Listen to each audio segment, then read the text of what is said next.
One thing I see a lot of developers getting wrong is equating the effort level of a model harness to the intelligence of that agent. So let me break down what I mean by that. First of all, model harness, that's like Codex or Claude Code. It wraps an LLM.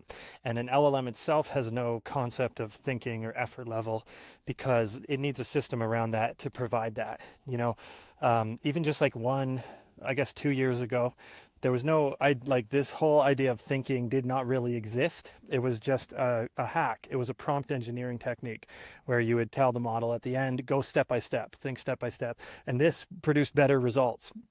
And this is the basic concept of reasoning with models, and it creates tokens. Tokens are output that you don't see. They're hidden tokens, they're thinking tokens, and then you get your actual output. And this thinking improves the quality of the actual output.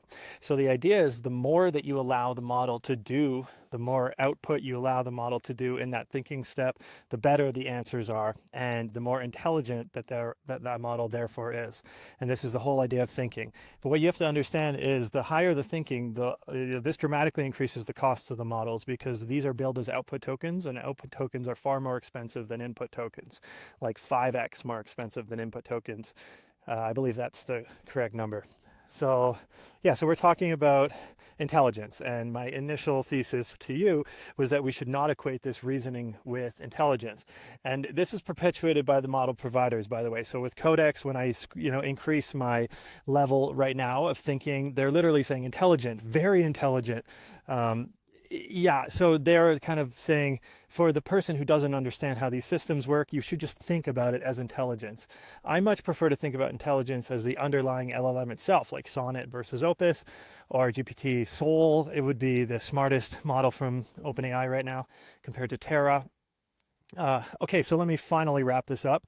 And I'm just going to say that the problem with thinking is that models can get kind of lost, and their thinking is going to depend on their previous thoughts. And the more thinking they do, the more web search they're going to do, the more information they're going to start pulling in. And it's not necessarily helpful for the final result because it can go off course. So when you have a very clear idea of what you want, low thinking can actually be just as intelligent as high thinking.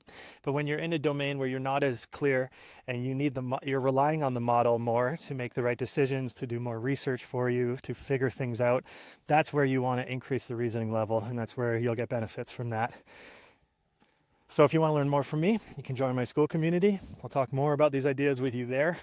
Hope to see you inside.